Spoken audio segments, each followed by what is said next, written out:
Hello guys, welcome to our YouTube channel. और आज આપણે વાત કરીશું જરૂરી પુરાવા વિશે। એટલે કે આપણે અમુક વખત સરકારી ઓફિસોમાં જતા હોઈએ છીએ તો ત્યારે આપણે કયા કયા ડોક્યુમેન્ટ્સની જરૂર પડે છે તેની માહિતી આપણે આજે મેળવીશું।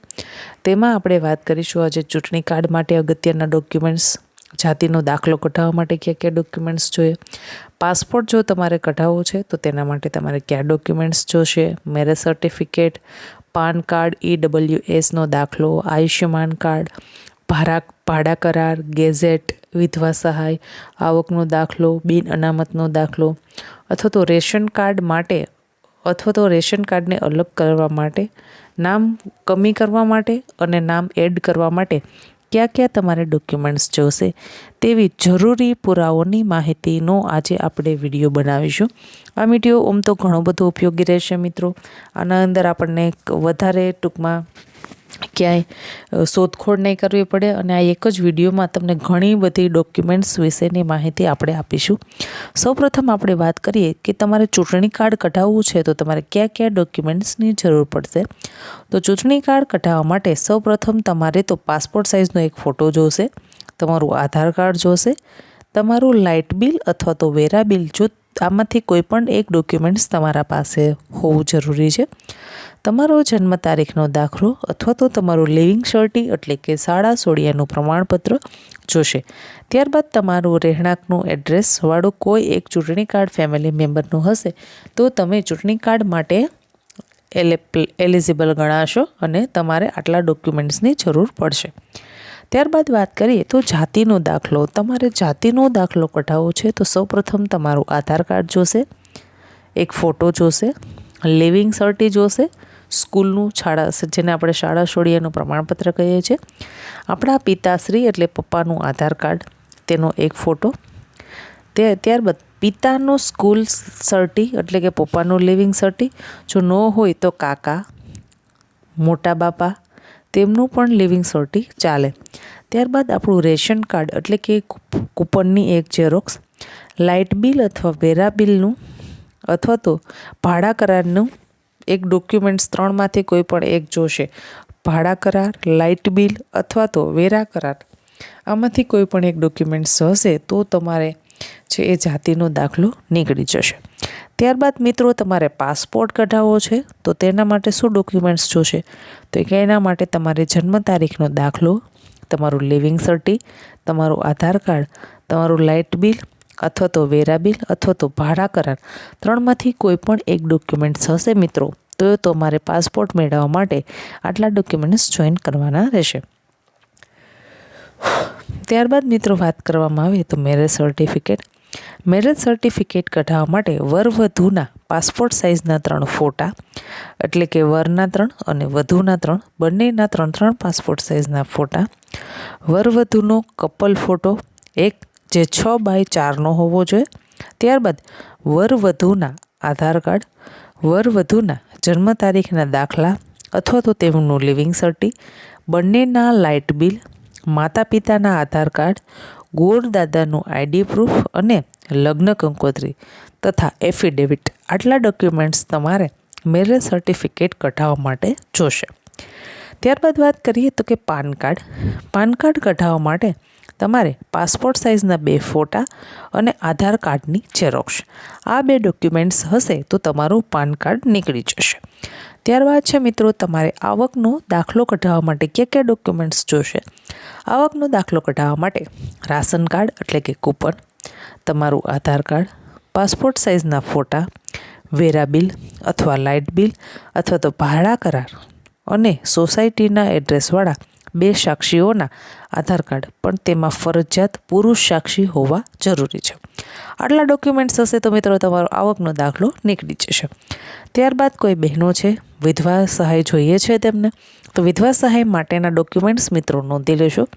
બહેનનું આધાર કાર્ડ, 2 આધાર કાર્ડની કોપી, જન્મ તારીખનો દાખલો અથવા તો તેમનો સ્કૂલનો દાખલો, પતિના મરણનો દાખલો, રેશન કાર્ડની એક ઝેરોક્સ, આવકનો દાખલો, બેંકની પાસબુક, સંતાનોના આધાર કાર્ડ અને તેમના જન્મ તારીખના દાખલા, લાઇટ બિલ, વેરા બિલ, ન હોય તો ભાડા કરાર પણ ચાલશે, અને સાક્ષી, બે સાક્ષી છે સોસાયટીના એડ્રેસવાળા અથવા તો તમે જ્યાં રહ્યો છો ત્યાંના આજુબાજુના બે સાક્ષી, તેમના સાક્ષીના આધાર કાર્ડની જરૂર છે. આટલા ડોક્યુમેન્ટ્સ મિત્રો તમારે વિધવા સહાય લેવા માટે જોશે. ત્યારબાદ છે આયુષ્યમાન કાર્ડ. આયુષ્યમાન કાર્ડ કઢાવવા માટે તમારે આવકનો દાખલો, તમારા રેશન કાર્ડ એટલે કૂપન અને તમારું આધાર કાર્ડ, આ 3 ડોક્યુમેન્ટ્સ હશે મિત્રો તો તમારું આયુષ્યમાન કાર્ડ નીકળી જશે. ત્યારબાદ છે મિત્રો EWSનું પ્રમાણપત્ર. EWSનું પ્રમાણપત્ર કઢાવવા માટે અરજદાર અને વાલીના એક ફોટા, અરજદારનું આધાર કાર્ડ અને તેમનું લિવિંગ સર્ટી, વાલીનું આધાર કાર્ડ અને તેમનું લિવિંગ સર્ટી, તેમનું કૂપન, વેરા બિલ, લાઇટ બિલ અથવા ભાડા કરાર, જો 3માંથી કોઈ પણ એક ડોક્યુમેન્ટ્સ હશે તો ચાલશે. અને છેલ્લો આવકનો દાખલો અથવા તો રિટર્નનું છેલ્લે રિટર્ન ભર્યું છે તેની એક કોપી. આટલા ડોક્યુમેન્ટ્સ મિત્રો તમારા પાસે છે તો તમારું EWSનું પ્રમાણપત્ર નીકળી જશે. ત્યારબાદ છે બિન અનામતનો દાખલો કઢાવવા માટેના ડોક્યુમેન્ટ્સ. તેમાં અરજદાર અને વાલીનો એક ફોટો, અરજદારનું આધાર કાર્ડ, તેનું લિવિંગ સર્ટી, વાલીનું આધાર કાર્ડ અને તેનું લિવિંગ સર્ટી, તેમનું રેશન કાર્ડ, વેરા બિલ, લાઇટ બિલ અથવા તો ભાડા કરાર, 3માંથી કોઈ એક ડોક્યુમેન્ટ્સ હશે મિત્રો તો તમારું બિન અનામતનું દાખલો નીકળી જશે. ત્યારબાદ છે ગેઝેટ. ગેઝેટ માટે જૂના નામવાળું આઈડી પ્રૂફ, પાન કાર્ડ, આધાર કાર્ડ, નવા નામવાળું આઈડી પ્રૂફ, પાન કાર્ડ, આધાર કાર્ડ, લાઇટ બિલ, વેરા બિલ અને તમારા 4 ફોટા. ત્યારબાદ વાત કરવામાં આવે તો મિત્રો તમારે ભાડા કરાર કરવો છે તો તેના માટે શું ડોક્યુમેન્ટ્સ જોશે? તો તેના માટે મિત્રો બંને સાઈડના પાસપોર્ટ સાઇઝના ફોટા, એટલે કે 2 વ્યક્તિઓના, માનો કે કોઈ એ વ્યક્તિ છે તેને બી વ્યક્તિ સાથે ભાડા કરાર કરવો છે તો પહેલાં એનું પાસપોર્ટ સાઇઝનો ફોટો અને તેનું આધાર કાર્ડ, બીનો પાસપોર્ટ સાઇઝનો ફોટો અને તેનું આધાર કાર્ડ. ત્યારબાદ મકાન માલિક અને ભાડુઆત વચ્ચે જો ભાડા કરાર થાય તો તેમનું વેરા બિલ અને લાઇટ બિલ, આ ડોક્યુમેન્ટ્સ મિત્રો જોશે. પછી તમે લખાણ લખી અને તમારું ભાડા કરાર કરાવી શકો છો. ત્યારબાદ છે મિત્રો તમારે નવું રાશન કાર્ડ કઢાવવું છે અને તેની અરજી આપવી છે તો તેના માટે તમારે સૌપ્રથમ જોશે નામ કમી કરીને તેનો દાખલો રજૂ કરવાનો રહેશે. જૂના જે રાશન કાર્ડ છે તેમાં તમારું રદ થયેલું નામનું એક કાર્ડ જોશે, તમામ સભ્યોના આધાર કાર્ડ અને મુખ્ય વ્યક્તિનો એક ફોટો, ચૂંટણી કાર્ડ, બેંકની passbook, gas diary, light bill, વેરા બિલ, ભાડા કરાર અને બધા જના જન્મ તારીખના દાખલા અથવા તો લિવિંગ સર્ટી. નવું રાશન કાર્ડ કઢાવવા માટે મિત્રો આટલા ડોક્યુમેન્ટ્સ જોશે. ત્યાર પછી તમારે રાશન કાર્ડમાંથી અલગ કરવું છે તો તેના માટે મિત્રો મુખ્ય વ્યક્તિનું આધાર કાર્ડ, એક ફોટો, બાકીના સભ્યનું આધાર કાર્ડ, અસલ ration card, gas diary, light bill, વેરા બિલ અને ભાડા કરાર, આટલા ડોક્યુમેન્ટ્સ મિત્રો જોશે. ત્યારબાદ છે તમારે નામ વધારવું છે અથવા તો કમી કરવું છે તો તેના માટે તમારે મુખ્ય વ્યક્તિનું આધાર કાર્ડ, તેનો એક ફોટો અને ઓરિજિનલ તમારું રેશન કાર્ડ, બાળકના નામ ઉમેરવા હોય તો તેમનું જન્મનું પ્રમાણપત્ર અને તેનું આધાર કાર્ડ, પુત્રવધૂનું જો તમારે ઉમેરવું હોય અને મોટી ઉંમરની વ્યક્તિનું નામ કમી કરાવવું હોય તો તેમાં કમી કરવાનો દાખલો, નામ કમી કરવું હોય તો તે વ્યક્તિનું આધાર કાર્ડ, નામ કમી કરવા માટે મરણનો દાખલો અને એડ કરવા માટે લગ્ન નોંધણીનું પ્રમાણપત્ર.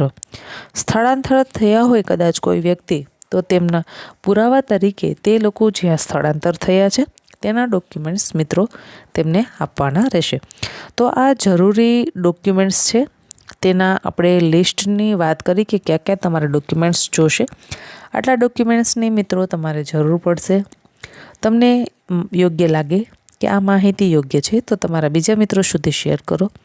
આશા રાખું છું મિત્રો તમને આ માહિતી પસંદ આવી હશે. જો માહિતી પસંદ આવી હોય તો વિડીયોને લાઇક કરો.